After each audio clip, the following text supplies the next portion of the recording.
Hello. I'm going to talk a little bit about Kinusaiga art. I think I might be saying that right. I'm not sure. I'll grab my other one in a second to show you that one as well, but I was kind of finishing up this one and it's pretty simple.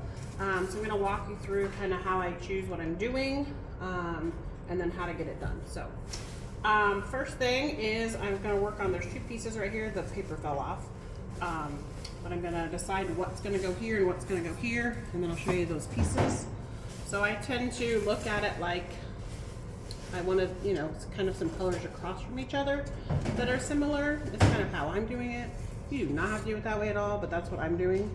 So my thought process, as I'm looking, I don't think I want that. Oh, you know what? I think I'm gonna go here with some more of this. What do you think? Yeah? Yeah, that's cute. All right, so I'm gonna go there because I don't know what I'm doing there yet.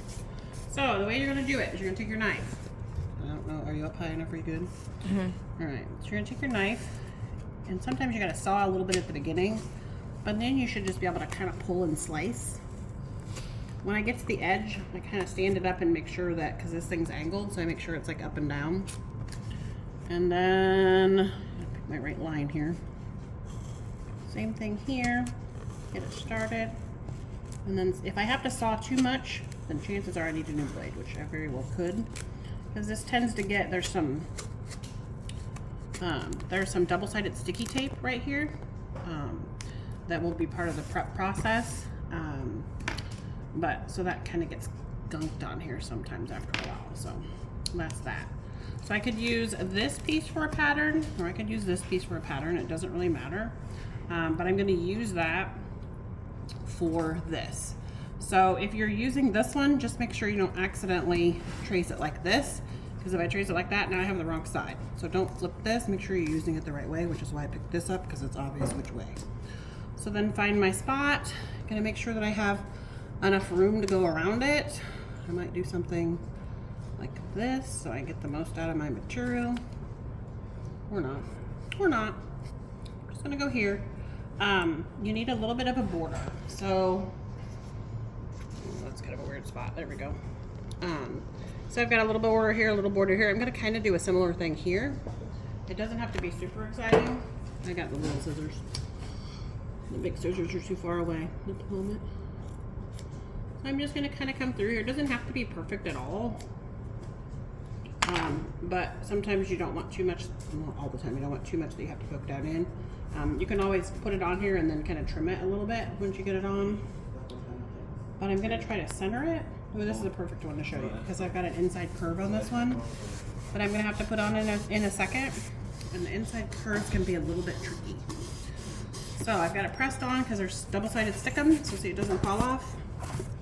From here we take our trusty nail file, and I'm going to go around all of my edges just a little bit first. I'm kind of feeling where it's at. I'm gonna go around them all a little bit. I was telling the kids it's sort of like when you make your bed. You put on your fitted sheet and you kind of go around it, and then you always have to go back and tuck it a little bit tighter. But if you go like this all the way around it, then you won't end up with weird wrinkles, which I'll show you in a second. So this one is an inside curve. So you can see it's kind of funky. It's trying to pull to go around here and it can't do that. So I'm gonna do a little bit of a trim. And then I can poke this one in around my curve because now it can split to get in there. So I've gone all the way around a little bit. You can kind of see my little fringes here. Now I'm gonna poke all the way in.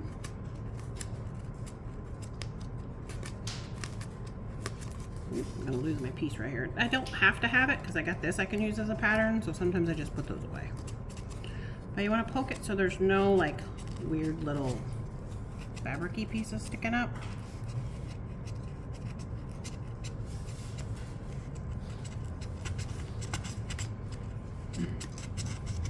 It's kind of satisfying, kind of relaxing. Do you agree?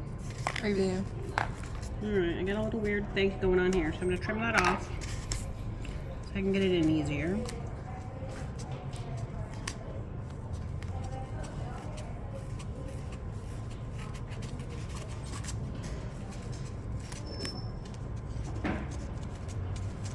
right, a little string. Sometimes the strings pull off or trim off. Sometimes you poke them in, whatever it is you need to do. And that piece is basically on. So, I've kind of got some balance stuff happening. Hold on for 2 seconds. I'm gonna grab my other project I'm working on. You want me to pause it? I'm right back. All right, so this is the other one I'm working on. We decided to get complicated and then I decided to step back and get easier. Hey. I wish I had you. Thank you. All right, so this one is more about value. So this one I'm doing a little bit differently. Everything that has a 2 on it, or some 2s here, right? So it's that value, that is gonna be this color. This is a 3. So this is gonna be 1. Oh, I have a 1 here, 1. And then I got a little bit darker, so I went 2, and I got a little bit darker, so I'm going 3. I'm gonna go to a little bit darker yet, and I'm gonna go 4. I haven't figured out my 5, 6, and 7s yet, but you can kind of see the gist there. So it will be purple me. This is trickier because it's got so many like dip-de-doos and curves, and like how I had to do the inside curve on this guy. It's got a lot of that. I also decided that instead of trying to make holes in the fabric, that was really hard to do, that instead some of the areas I decided to split them up a little bit differently. So like right here, I have 2 3s right next to each other. No big deal. It'll have a slit, it'll go there, but it'll be the same fabric on both sides. But then I don't have to have a hole for the 2. I can just do a 3 with a 2 next to it and then a 3 next to the 2. So that's the way that this one's gonna turn out. So hope you guys have fun making them. Bye.